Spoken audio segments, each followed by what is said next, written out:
Delhi liquor scam కేసులో BRS MLC కవితకు మరో బిగ్ షాక్ తగిలింది. ఈ కేసులో కవితకు మధ్యంతర బెయిల్ ఇచ్చేందుకు రౌస్ ఎవెన్యూ కోర్టు నిరాకరించింది. ఈడీ వాదనలతో ఏకీభవించిన న్యాయస్థానం ఆమెకు 14 రోజుల జ్యుడిషియల్ రిమాండ్ విధించింది. కవితను తీహార్ జైలుకు తరలించాలని న్యాయస్థానం ఆదేశాలు జారీ చేసింది.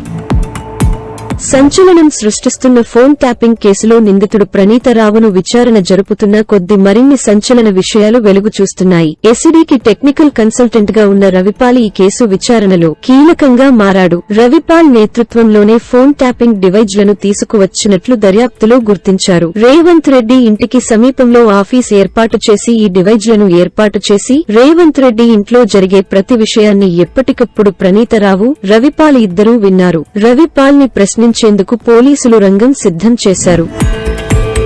బీఆర్ఎస్ పార్టీకి లోక్సభ ఎన్నికలతో పాటు మహబూబ్ నగర్ స్థానిక సంస్థల ఎమ్మెల్సీ ఎన్నిక కూడా పెద్ద సమస్యగా మారింది. మహబూబ్ నగర్ లో ఈ నెల 28న జరగబోయే స్థానిక సంస్థల ఎమ్మెల్సీ ఎన్నికలో గెలవడానికి బీఆర్ఎస్ గోవాలో క్యాంపులు ఏర్పాటు చేసింది. మహబూబ్ నగర్ జిల్లాకు చెందిన జడ్పీటీసీలు, ఎంపీటీసీలందర్నీ వర్కింగ్ ప్రెసిడెంట్ కేటీఆర్ గోవాకు తీసుకెళ్లి గత 2 రోజుల నుంచి అక్కడే క్యాంపు రాజకీయాలు నడిపారు.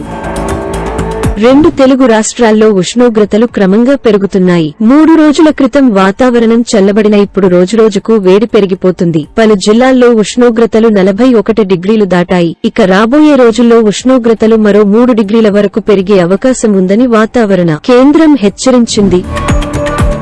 జనసేన అధినేత పవన్ కళ్యాణ్ ఎన్నికల టైం దగ్గర పడుతుండటంతో ప్రచారంలో దూకుడు పెంచుతున్నారు. ఈ నెల 30న పిఠాపురం నుంచి సమరశంఖం పూరిస్తున్నారు. పిఠాపురం కేంద్రంగానే పవన్ కళ్యాణ్ రాష్ట్ర వ్యాప్తంగా ఎన్నికల ప్రచారానికి శ్రీకారం చుడుతున్నారు. 3 విడతలుగా పవన్ ప్రచారం ఉండేలా పర్యటన షెడ్యూల్ రూపొందిస్తున్నారు పార్టీ నేతలు. ప్రతి విడతలో జనసేన పోటీ చేసే నియోజకవర్గాలకు వెళ్లేలా షెడ్యూల్ రూపొందించనున్నారు. ఎన్నికల కోడ్ అమల్లోకి వచ్చిన నేపథ్యంలో వైసీపీ అధినేత వైఎస్ జగన్ మోహన్ రెడ్డి ఎన్నికల రణరంగంలో దిగనున్నారు. నేరుగా ప్రజాక్షేత్రంలో ప్రచారానికి సీఎం జగన్ అడుగుపెట్టబోతున్నారు. దీనితో వైఎస్ జగన్ ఎన్నికల క్యాంపెయిన్ పై ఏపీ పాలిటిక్స్ లో భారీ అంచనాలు నెలకొన్నాయి. బస్ యాత్ర వేదికగా జగన్ పార్టీలో సరికొత్త జోష్ నింపబోతున్నారు. ఏపీలో అరాచక పాలన పోవాలన్న ఉద్దేశంతోనే టీడీపీ, జనసేన, బీజేపీ కలిశాయని, 3 పార్టీల అజెండా ఒక్కటేనని, రాష్ట్ర అభివృద్ధి, ప్రజాస్వామ్య పరిరక్షణే తమ అజెండా అని చంద్రబాబు ఉద్ఘాటించారు. తాము అధికారంలోకి వచ్చాక 4000 రూపాయల పెన్షన్ ఇంటివద్దకే తెచ్చి అందిస్తామని అన్నారు. ఢిల్లీ లిక్కర్ స్కామ్ కేసులో అరెస్ట్ అయిన సీఎం కేజ్రీవాల్ ను కస్టడీలో భాగంగా 3వ రోజు ఈడీ అధికారులు ప్రశ్నిస్తున్నారు. 100 కోట్ల రూపాయల ముడుపుల వ్యవహారంపై అధికారులు కేజ్రీవాల్ పై ప్రశ్నల వర్షం కురిపిస్తున్నట్లు సమాచారం. అయితే కేజ్రీవాల్ అరెస్టుకు నిరసనగా ఆమ్ ఆద్మీ పార్టీ నేతలు, కార్యకర్తలు మార్చి 31న భారీ ర్యాలీ చేయనున్నట్లు ఇప్పటికే ప్రకటించారు. ఇందులో భాగంగానే నేడు ప్రధాని మోదీ నివాసాన్ని చుట్టుముట్టడానికి సన్నద్దమవుతున్నారు. దీనితో మోదీ నివాసానికి గట్టి భద్రతను ఏర్పాటు చేశారు. తమిళనాడులో విరుదునగర్ లోక్సభ స్థానం హాట్ సీట్ గా మారింది. దక్షిణ తమిళనాడులోని ఈ నియోజకవర్గం కాంగ్రెస్ కంచుకోట. అయితే మొట్టమొదటిసారి ఇక్కడ త్రిముఖ పోరు జరగబోతోంది. కాంగ్రెస్ సిట్టింగ్ ఎంపీ మాణిక్కం ఠాకూర్ పై విజయకాంత్ తనయుడు విజయ ప్రభాకరన్, బీజేపీ తరపున సినీ నటి రాధిక శరత్ కుమార్ తలపడుతున్నారు. దీనితో విరుదునగర్ నియోజకవర్గం తమిళనాట అందరి దృష్టిని ఆకర్షిస్తోంది.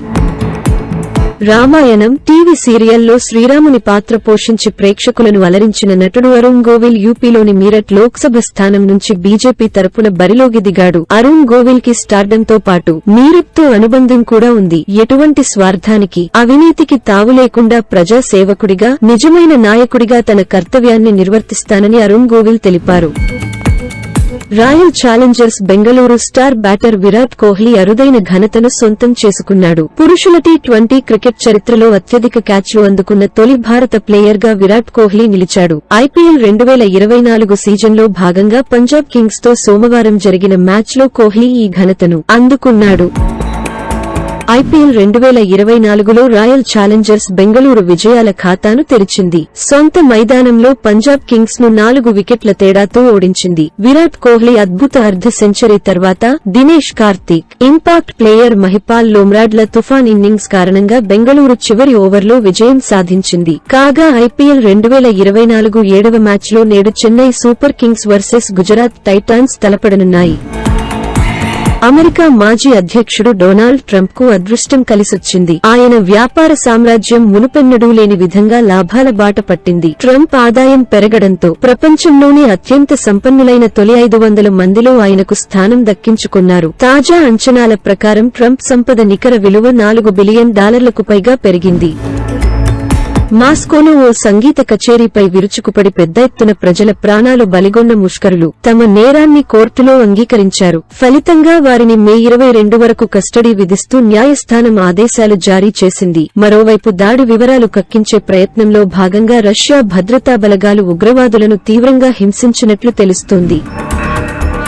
భారతదేశ భూభాగంలో ఉన్న అరుణాచల్ ప్రదేశ్ తమ దేశ భూభాగం అంటూ డ్రాగన్ దేశం చైనా వివాదాస్పద వ్యాఖ్యలు చేసిన సంగతి తెలిసిందే. అయితే దీనిని హాస్యాస్పదమైనవంటూ భారత్ తోసిపుచ్చుతున్న చైనా ఏమాత్రం తగ్గట్లేదు. అరుణాచల్ ప్రదేశ్ ను భారత్ అన్యాయంగా ఆక్రమించుకోందని మరోసారి చైనా నోరు పారేసుకుంది. కొత్త తరహా నేరాలతో సైబర్ కేటుగాళ్లు విజృంభిస్తున్నారు. ఇటీవల దేశవ్యాప్తంగా పార్సెల్ పేరుతో సైబర్ నేరగాళ్లు కొత్త తరహా స్కాంకు తెరలేపారు. పార్సెల్ పేరుతో వివిధ రకాల బాధితులకు ఫోన్లు చేస్తూ బాధితులను భయభ్రాంతులకు గురిచేస్తున్నారు. తాజాగా హైదరాబాద్ కి చెందిన ఐఐటీ పీహెచ్డీ స్కాలర్ విద్యార్థి ఖాతా నుండి 30 లక్షల రూపాయలను కాజేశారు సైబర్ కేటుగాళ్లు.